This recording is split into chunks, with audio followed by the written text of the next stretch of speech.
Hey YouTube, and welcome back to UniX TCG, and we just got a whole slew of new information regarding the Gundam trading card game, fresh off the panel at the Bandai Card Game Fest in Japan, hosted by none other than my homies Kozmic and Espira. Go down in the description, check out their channels for their TCG related content, but I wanted to go over this content myself, this coverage, and I wanted to talk about the things and how they interest me, and maybe glean some new angles off of what they showed us. So if you like this sort of content, like the video, and if you love this sort of content, make sure you join the UniX fam today by hitting that subscribe button, and let's hop into it. So we're going to start off with one of the haymakers of this presentation, and that is a product schedule, and there's a lot to glean off of this. First off, we're going to look towards the left of here, right, and we're going to see that the starter deck STO1 through STO4, they have their full visuals on there, so we can see that of course we're getting Gundam, Mobile Suit Gundam, along with Witch from Mercury. We are seeing art for a card that I do not believe is the original Witch from Mercury. That might be the rebuild, I believe.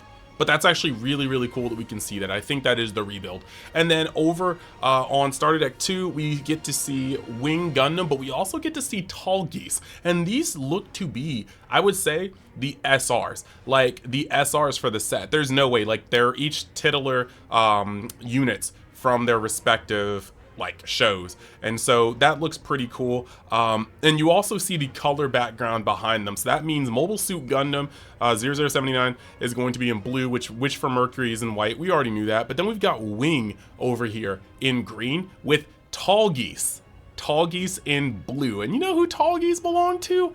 Oz. So we've got Oz confirmed for blue in the set. Then we go over to the starter deck STO3, and we have the Sinanju in red, as we all knew with the spoiler, but we also have Char Zaku 2 in green, and that might just insinuate, well, I mean, I'm not even gonna say might just insinuate, that's just dead on insinuating that we have a or actually revealing, confirming that we're getting an SR Char Zaku 2 coming in the starter deck, so I'm hyped for that. And then over in starter deck 4, you have right there the Strike, the L Strike in white, and then you have Aegis Gundam in red. So we've already started seeing the Aegis Gundam.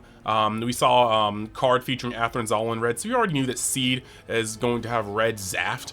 And I think that was pretty much foreshadowed. I called that a bit ago, but you got this now, and I think that's a cool round off. So yeah, then you've got Unicorn Destroy mode looking magnificent. We've already seen this art on the site and whatnot, but I'm a huge Unicorn fan. You guys can't tell, but if you go back to the intro, you'll see my Unicorn shelf of master grades is pretty chock full. I just can't bring myself to get around to building Phoenix because just on that shelf alone, the same unit's been built 3 times. So that being said, though, now we're gonna move over to the starter decks, right? And we can see that the starter deck 5 is going to be released in it says what, September of 2025. So that's actually pretty cool. We're going to be getting that directly on the heels of, the set coming out in July. You got August and then September coming out. So just 2 months after the base set. And then Starter Deck 6 comes out in October. But we got a little bit more news for that. And then you go over and we got GDO2 coming out on that same that same October month. So October is going to have Starter Deck 6 as well as GDO2. But the coolest thing that we are getting here on top of this, because this is all stuff that we can kind of speculate on already, just given the normal drops, but I did not expect them to go as deep as set 3. We have Starter Deck 7 and 8, both being released winter of 2025/6. That looks kind of weird, because we're already in the winter. But if you really look at this, based off of the other stuff, you really look at this, you got October releases for set 2 and Starter Deck 6, and then that would leave us to have to go into maybe a January release / February release. Looking at this, we're probably January / February going into this, and I think that's actually pretty cool. That's actually really cool to have a January, maybe February release for Starter Deck 7, Starter Deck 8, and set 3. And if they wanted to really kind of go into it, they could maybe stagger those, maybe release the starter decks in January, then release the set in February. But it's cool to see this far out, and I am super excited. Now, looking further into this, they also gave us a huge monumental hint towards what we would be getting in the following set, but we're going to come back to that in a split second. We got some more key visuals from this. We got this from Witch from Mercury's, This is a unforeseen incident. I think this is actually really cool because they're giving us some card names and they're also showing us some cards. So you got unforeseen incident, and now we're just kind of getting into speculation-ville, but it's cool to see some key visuals to know that there are gonna be some other cards. We have another Gundam Sandrock over here from STO2 that's going to be kind of cool. The first one was kind of a little underwhelming to me just because of the fact that he required you to have another card in hand when we really don't have that much draw power, and so far no search, so that's just not really going to work for me. Moving on to STO3, we've got full frontal. Whether this is his, I think this is his pilot. I think this matches the little square at the bottom that we saw in the Sananju spoiler. So we knew we were going to get a full frontal pilot. This doesn't really give us anything new, but I'm happy to have the boy out here too. And then last but not least, we got STO4 Siege Strike, and this says Striker Pack. And that is going to be a, oh wait, yeah, Striker Pack. They have the names. I'm so sorry. I literally said, not sure if this is this definitely is the pilot for full frontal. But continuing on to Siege Strike, we have the Striker Pack, and I don't know with that name, this could be a base. Just the fact that he's like sat up with the phase shifting down makes me think this could be a base, but this also could just be a command. I don't know what this one is, but it's cool to see it. Now the next thing that I'm going to point out though is that they gave us a huge point in the fact that they told us right off the bat what starter deck 6 will be, and that will be Crux, Clan Unity. That's actually really cool. So it looks like we will be getting Crux in the card game what, October?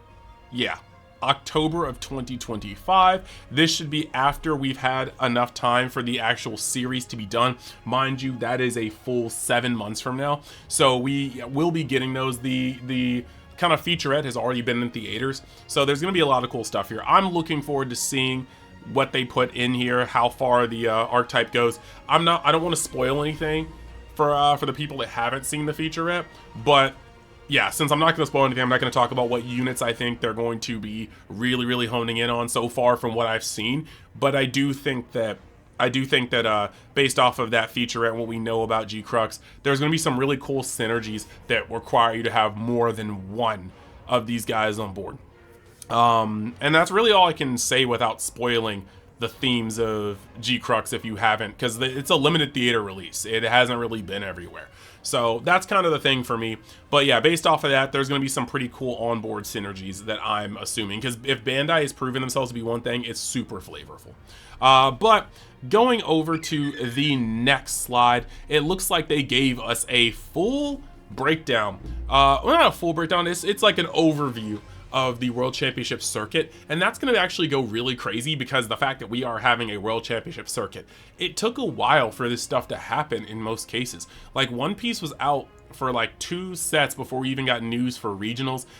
Fusion World had regionals in their first set depending on where you were, like over in Japan or the East, or I think Canada had one right at the tail end of set 1. But this is letting us know that 2025 autumn is offline regionals, and then we have 2025 to 2026, which is winter regional championships, and then we also have 2026 spring as the grand final, which is the representatives from each region battle to determine the world champion. So this is actually really crazy. So what this means is that in 2025, right off the rip, maybe not even a month to 2 months after the game is dropped, we will have regionals offline, and those are going to be crazy. It's going to be crazy to get into those.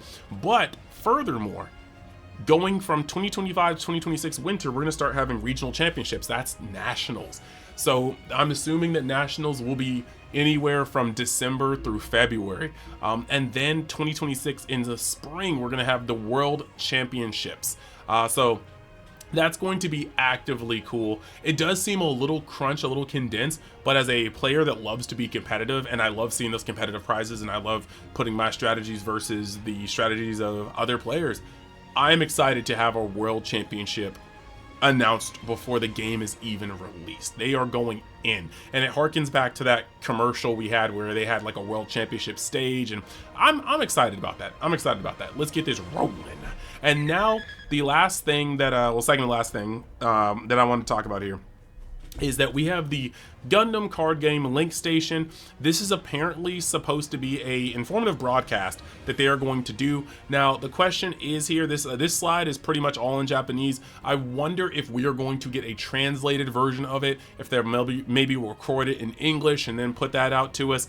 We shall see, but it will be really cool. It's going to be a live stream from Akihabara, and then that's on April 12th, and they're probably going to just give us live stream news about the game. April 12th is well before this game drops, a full 3 months actually, so we should be able to see some good spoilers, things they haven't shown us before, maybe some setup about the rarities and the chase cards of the set. But I'm pretty happy to see that we're going to have this level of communication, and I am crossing my fingers that we are going to see something similar come on the English side. And then last but not least, the slide I wanted to talk about is that we've already seen how bonkers these EX resources, EX bases and resources have gone through, and we have already currently had the EX base with the original granddaddy, the RX-79 on it. We've had the shiny resources from the beta box. We have gotten the Hidoyui resource from the beta box events that have been going over to these locals. We've got the EX resource that has Relina on it from Gundam Wing, and that has been all over these beta events that have been out, or not these beta events, these demo events. But soon it seems as if we're going to get Japan is going to get another demo event, or another way to accrue these Atherin, Zala, and Aegis Gundam resources. Now this slide was only posted on the Japanese Twitter, not the English Twitter, so we don't know exactly how we're going to get those here, but rest assured they'll be out here somewhere. Whether they come out in some pre-release events or something, they always manage to squeeze it in somehow. So these are the new slides that we got, and yeah, I'm going to close up my thoughts about this before asking you guys what you think in the comments. So yeah, I think we got a whole bunch of cool news that we can eat off of for a little bit. I think the confirmations of the themes in the starter decks and potentially all of set 1 is really cool. Introducing Crux into the storyline or into the card game is going to be awesome, and for the fans of that, myself included, I'm going to be excited to see how those cards play out here with Bandai's known knack for being super thematic. And all in all, I think they're putting in a lot of effort into this card game, so I'm super excited to see it take flight. It's going to be a long 4 months, but once those 4 months are over, it's going to be sweet TCG excellence, and that 4 months gives us time to save up for all of our starter decks, all of our miniatures, all of our cases, and whatnot. So I will keep covering right through the game's release and through that as well. One more time, give a special shout out to Kozmic, Espira for their hosting of this panel, and yeah, like I said before, go down in the description and check out those channels because they are my friends and they are awesome professionals at what they do. And then the last thing I want to say before I tie this up is that I want to give a special shout out to all of those that help keep this channel afloat, but at the tippity top, we have the Realm of Xers on my Patreon. That is the Big Daddy Flapjacks, the Beer R's, the Brother Bears, the Bryce R's, the Dallas S's, and the Danielle Inns of the world. Thank you guys for helping me go the extra mile, and I very much so appreciate it. So like this video if you like the Gundam content. Stay tuned for more content when it comes to TCGs, especially Fusion World and Gundam, and I will see you in the next video. Later.